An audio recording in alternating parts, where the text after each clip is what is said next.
Angkat muka Moyo. Sekali lagi. Angkat muka, angkat muka anjing. Bangsa. Angkat muka. Gantian. Yang main tangan. Sabar dulu. Ukir mati. Keras itu. Enak itu. Langsung baru itu lepas. Lupa anjing. Mana udah dapat dulu? Siapa yang dapat bajunya itu? Samurai X ya. Hah?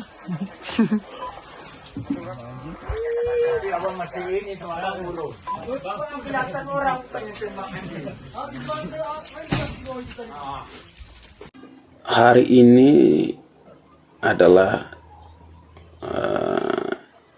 hari yang cukup hangat dengan satu isu yang banyak berbincang-bincang dalam media, entah itu media sosial juga media online, media cetak yang saya temui.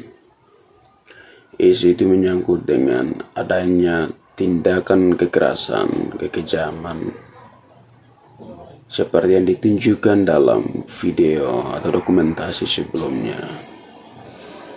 Dalam tahun yang baru ini, setelah dalam suasana Indonesia dilingkupi dengan kegiatan politik pemilu, di Papua masih ada praktek-praktek kekejaman kemanusiaan juga berjalan.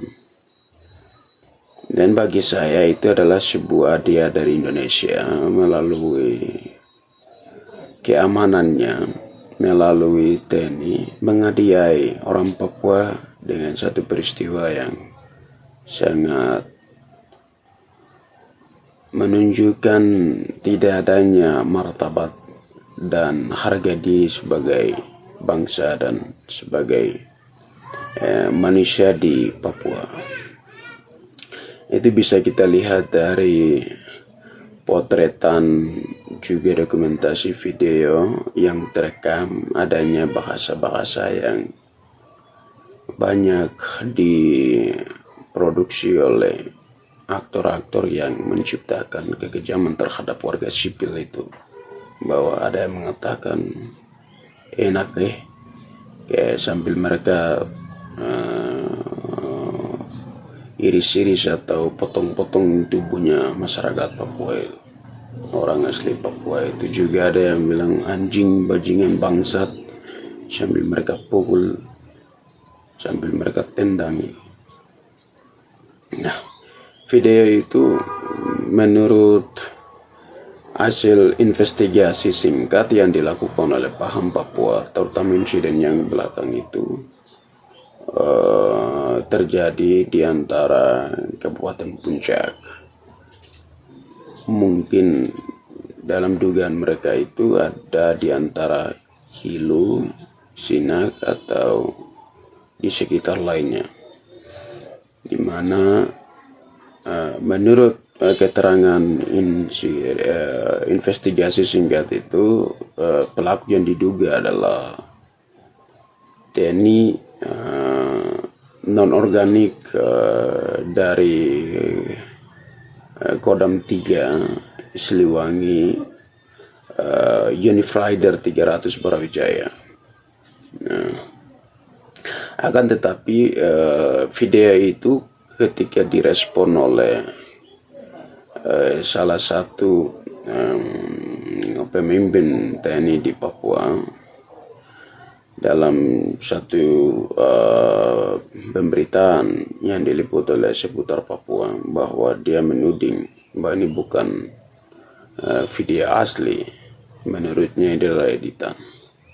Bagaimana itu mengatakan dia editan tanpa dia harus membuktikan pendekatan-pendekatan investigatif yang relevan dan langsung ada di TKP tempat kejadian perkara atau insiden itu, tahu kekejaman dilakukan itu.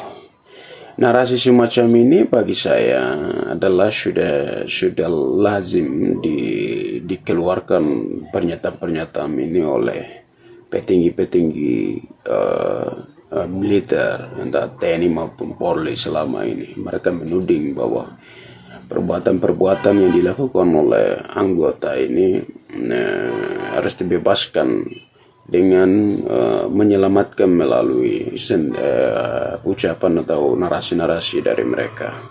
Karena posisinya mereka sebagai penegak hukum juga sebagai alat pengelola alat kekerasan negara, maka mereka justru macam seperti diterima apa yang disampaikan ini. Padahal kita harus dibuktikan dengan fakta, bukan soal ditentukan kebenaran itu berdasarkan struktur sosial, struktur tertentu dari lembaga mana, tapi dia harus melihat dari pendekatan yang objektif, juga harus memenuhi kaidah-kaidah yang paling tidak ilmiah.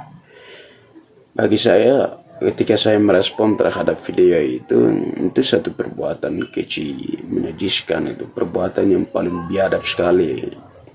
Bahasa itu harus dilekatkan pada orang-orang yang sedang yang melakukan kekerasan terhadap masyarakat sipil. Ini perbuatan yang dilakukan oleh diduga oleh TNI ini sebenarnya sama dengan apa yang terjadi terhadap 3 orang masyarakat warga sipil di Yaukimo, DKI itu, di mana di salah satu kali berasa mereka dianiayai, dikekerasan kan, sampai salah satu dari antara mereka itu dibunuh sampai dia mengalami korban nyawa. Sementara 2 yang lain ditahan di Polda Papua, meskipun ada informasi yang mengatakan sebelumnya bahwa mereka sudah dipulangkan karena menurut keterangan mereka tidak dibuktikan sebagai orang-orang yang diduga sementara ini oleh TNI sebagai gerakan yang sedang berjuang untuk melepaskan diri dari kesatuan Republik Indonesia atau disebut tentara Papua itu. Nah, tapi dari tanggal 20 Maret bulan ini ada kunjungan dari LBH Papua, kemudian mahasiswa dan keluarga atau masyarakat itu belum diizinkan atau diberi akses oleh Polda Papua untuk mengunjungi kedua masyarakat sipil atau dalam BAP mereka dua ini adalah 2 orang anak SMP itu dan berusia 17 tahun, tetapi dalam BAP Polda mereka mencatat 19 tahun.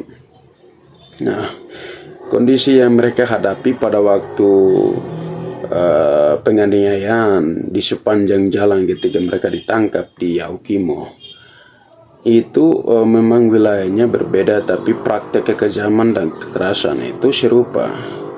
Jadi penyamaan praktek kekerasan semacam ini kita bisa analisa bahwa ini ada satu mode praktek kekejaman, kekerasan yang dibangun karena punya sumber pengetahuan mereka untuk mengelola kekerasan dalam konteks mempertahankan negara kesatuan Republik Indonesia itu dengan metode pendidikan yang sama. Bagi saya, kalau dia berbeda maka praktek ini tidak mungkin akan berjalan serupa. Bagi saya, bahwa ada pengetahuan-pengetahuan yang dibangun atau ditanamkan dalam kesadarannya institusi kemiliteran, institusi TNI, yang kemudian mentransfer ke bawahan sebagai orang-orang yang bekerja di lapangan. Nah, barangkali kita tidak bisa melepaskan bahwa ini praktek yang dilakukan dalam upaya mempertahankan kesatuan Republik Indonesia. Karena alasan yang sama, sementara ini TNI melakukan kekerasan adalah bagaimana mereka memberantas atau melakukan penumpasan terhadap gerakan-gerakan orang Papua yang sedang berjuang untuk melepaskan diri dari Indonesia atau untuk mendapatkan pengakuan terhadap sejarah masa lalu tahun 61 misalnya 1 Desember 1961, nah, di mana terjadi pendeklarasian lahirnya embrio negara bangsa di West Papua. Nah, semacam ini diupayakan oleh TNI. Memang selama ini kan kita bisa lihat dari waktu ke waktu, dari periode ke periode, dari pemimpin ke pemimpin, tidak pernah lepas dari pendekatan Republik ini menangani Papua dengan represif, artinya dengan pendekatan militer, pendekatan kekerasan negara, alat kekerasan negara. Ini masih berjalan, terstruktur dan masih berjalan. Meskipun dari tahun setelah penggabungan Papua ke dalam Indonesia sampai di puncak 1998 itu ada pernyataan dikeluarkan oleh pimpinan TNI bahwa DOM, daerah operasi militer, dicabut kembali. Tapi kita bisa lihat mengukur dari setelah pencabutan pernyataan itu sampai kepada tahun belakang ini, kita bisa lihat ada sekitar lebih dari 4 kali operasi militer itu berjalan di Papua. Artinya bahwa meskipun pencabutan itu sekaligus Papua yang disebut sebagai statusnya daerah otonomi khusus, tapi praktek ini masih berjalan. Ini kita bisa lihat memang Papua itu adalah gudang yang disebut sebagai ruangnya praktek-praktek kekejaman, ruangnya praktek-praktek kekerasan, ruangnya praktek-praktek penindasan, intimidasi, persekusi, dan semuanya bentuk-bentuk kekerasan itu yang berjalan. Itu bisa kita lihat. Ini dua bukti yang menjadi sampel selama ini berjalan di Papua. Saya menduga praktek ini berjalan di tempat-tempat lain juga, tetapi karena belum bisa terdokumentasi dan bisa dipublisir di ruang-ruang publik dan dapat dikontrol atau dilihat oleh banyak orang, maka seolah-olah keadaan di Papua sedang tidak terjadi kondisi seperti yang ditunjukkan dalam video kekerasan yang dibuat itu. Nah, itu yang saya pikir sementara ini harus kita mengamati, meskipun ada tudingan-tudingan, ada narasi-narasi yang diproduksi oleh TNI selama ini bahwa ada slogan yang mengatakan damai itu indah, damai itu indah. Setiap kali keberadaan TNI, pos-pos TNI, damai itu indah. Tapi selama ini apakah betul damai itu indah? Kalau praktek seperti kita lihat dari video itu menunjukkan juga ada dari setiap wilayah keberadaan mereka. Justru semakin masif banyaknya TNI Polri, justru ketidakadanya keamanan, kestabilan keamanan itu semakin dicaplok keluar, dihilangkan. Oleh karena itu saya pikir ada catatan penting yang bagi saya harus dilakukan adalah penyiksaan yang menyangkut dengan insiden penyiksaan di tempat yang diduga puncak. Itu sesuai dengan prosedur hukum harus dilakukan, dan dari status sebagai anggota TNI harus dicabut, termasuk komandannya yang sedang bertugas di wilayah di mana tempat kejadian kekerasan itu.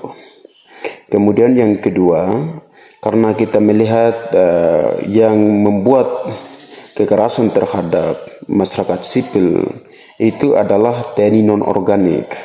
TNI non-organik ini kalau kita melihat ke belakang dari beberapa tahun belakang setelah mulai ada gencatan senjata dan operasi-operasi militer diangkat oleh pemerintah Negara Kesatuan Republik Indonesia, meskipun tidak secara melalui proses hukum yang legal, itu sudah membuat situasi dan keadaan di Papua itu didominasi oleh praktik-praktik kekuatan militer. seperti contoh di seluruh pegunungan Papua ya, Intan Jaya, Lani Jaya, Puncak Papua, Dugama, dan lain-lain, termasuk tempat kejadian kekerasan itu juga. Sementara itu adalah status daerah operasi militer yang sedang berlangsung. Ini sudah seketika mulai ada operasi di militer di Intan Jaya, kemudian berkelanjutan sampai terakhir ini. Ini masih ada operasi di sana, dan yang melakukan operasi itu kan termasuk TNI non-organik gitu. TNI non-organik semakin banyak dan masif dan menduduki di Papua. Itu justru menciptakan situasi keamanan sipil, juga kegiatan-kegiatan yang dapat diakses oleh masyarakat sipil itu semakin menyempit. Ruang-ruang itu mulai diambil alih, dominasi karena praktek-praktek kekuasaan. Operasi militer atau TNI itu bertumbuh kembang di tempat-tempat yang didudukan TNI non-organik. Maka saya pikir tidak penting sekali TNI adanya di Papua, apalagi TNI non-organik itu. Kenapa tidak penting? Justru kehadiran mereka itu menciptakan trauma bagi masyarakat sipil di sini. Karena logikanya begini, di mana ada TNI, di sana ada ketidakamanan. Karena situasi yang tidak aman itulah TNI hadir. Tapi kalau kita lihat, di mana TNI yang hadir untuk menciptakan situasi yang aman, justru masyarakat sipil menjadi korban kekerasan. Korban-korban kekerasan yang berlangsung. Seperti ditunjukkan melalui video itu sebagai sampel, di mana TNI non-organik hadir menciptakan kekacauan, menciptakan kekerasan terhadap masyarakat sipil. Oleh karena itu, TNI non-organik harus ditarik kembali. Tidak boleh diduduki di Papua. Tanpa TNI non-organik, orang Papua bisa hidup damai dan tentram. Bisa ada keamanan, bisa terjamin. Contoh seperti di Paniai, ya, seperti di Dogiai, Deya ini kan tidak ada TNI non-organik. Yang ada TNI organik. Tapi keadaan aman saja sementara berjalan. Tapi kalau tempat di mana TNI non-organik ada, itu situasi semakin meningkat, eskalasi konflik berlangsung. Contoh seperti di Intan Jaya, Puncak Papua itu sendiri, Puncak sendiri, Duga, Yahukimo. Nah ini Maibrat, dengan alasan operasi militer dilangsungkan, distribusi militer dilakukan, diadakan, TNI non-organik didatangkan untuk menciptakan keamanan. Tapi fakta seperti ditunjukkan bahwa ketidakadanya keamanan. Kemudian yang ketiga, pelaku sesuai dengan prosedur hukum kembali disampaikan bahwa semua sudah diatur dalam hukum humaniter, hukum dan hak asasi manusia seperti deklarasi human right juga diatur. Kemudian ada hukum internasional lain seperti hak sipil politik dan konvenan hak sipil politik yang kemudian diadopsi oleh pemerintah Republik Indonesia. Juga ada Undang-Undang Dasar Negara Kesatuan Republik Indonesia bagian dari pasal 28. Di sana juga mengatur menyangkut dengan adanya tindakan-tindakan semacam ini harus bebas, tindakan kekerasan terhadap masyarakat sipil. Kemudian ada undang-undang tentang HAM. Nah, semua ini sudah diatur. Oleh karena itu, semua hal-hal praktek semacam itu harus dihapuskan seharusnya di Papua. Kalau ini masih terus berjalan, maka tidak salah kalau orang Papua akan kita akan menyimpulkan bahwa Indonesia betul-betul menjajah orang Papua, menciptakan situasi bukan membangun, tapi justru menciptakan depopulasi of the West Papuan, menciptakan genocide to the West Papuan. Semacam itu akan terus terbangun, dan itu akan menjadi memori kolektif dari kebangsaan. Itu sehingga hal-hal semacam ini harus ada tindak lanjut yang tegas dari proses hukum. Pihak-pihak ini harus ditindak tegas dengan jalur hukum yang ada.